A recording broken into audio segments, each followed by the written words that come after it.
तो आप सभी का मेरे चैनल पुनिया कहानी में बहुत बहुत स्वागत है। श्राद्ध का महीना चल रहा है और हिंदू धर्म को मानने वाले सभी लोग श्राद्ध करते हैं या इन 15 दिनों में अपने पूर्वजों को भोजन करवाते हैं, ऐसी हमारी शास्त्रों में मान्यता है। कभी कभी कारणवश ऐसा होता है कि किसी घर में पुरुष विद्यमान नहीं होते, किसी कारणवश बाहर गए हुए हो या फिर कोई काम से कहीं दूर जा रखे हों, तो क्या स्त्रियां भी श्राद्ध का भोजन या पिंडदान कर सकती हैं? स्त्रियों को भी अधिकार है। यदि परिवार में कोई पुरुष सदस्य नहीं है तो ऐसी स्थिति में स्त्री भी संकल्प लेकर श्राद्ध कर सकती है। शास्त्रों ने इसके लिए कुछ नियम बताए हैं। गरुड़ पुराण के अनुसार समय से श्राद्ध करने से कुल में कोई दुखी नहीं रहता।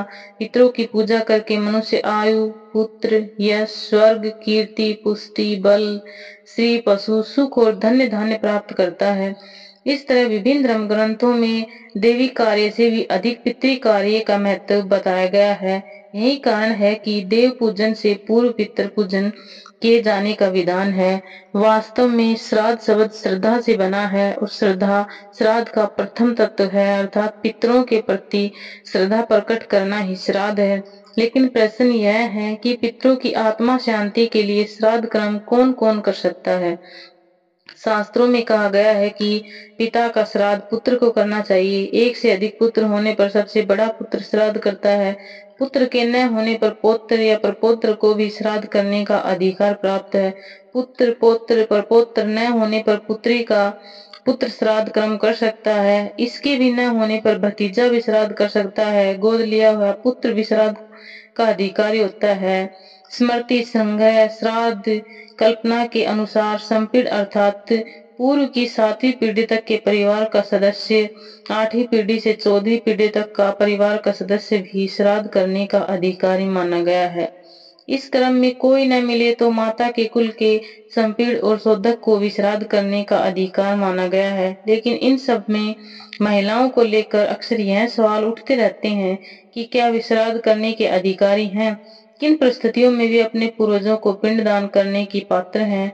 इस संबंधों में शास्त्रों में कहा गया है कि यदि किसी के पुत्र न हो और पत्नी जीवित हो तो ऐसी स्थिति में पत्नी दिवंगत पति की आत्मा की शांति के लिए श्राद्ध कर्म कर सकती है। किसी के होने पर पुत्री भी श्राद्ध कर्म कर सकती है। उसी कुल की विधवा स्त्री भी पितरों की आत्मा की शांति के लिए श्राद्ध कर्म कर सकती है। पिता एवं माता के कुल में कोई न हो तो स्त्री को भी श्राद्ध करने का अधिकार प्राप्त है। लेकिन श्राद्ध करने से नाबालिग लड़कियों को रोका गया है।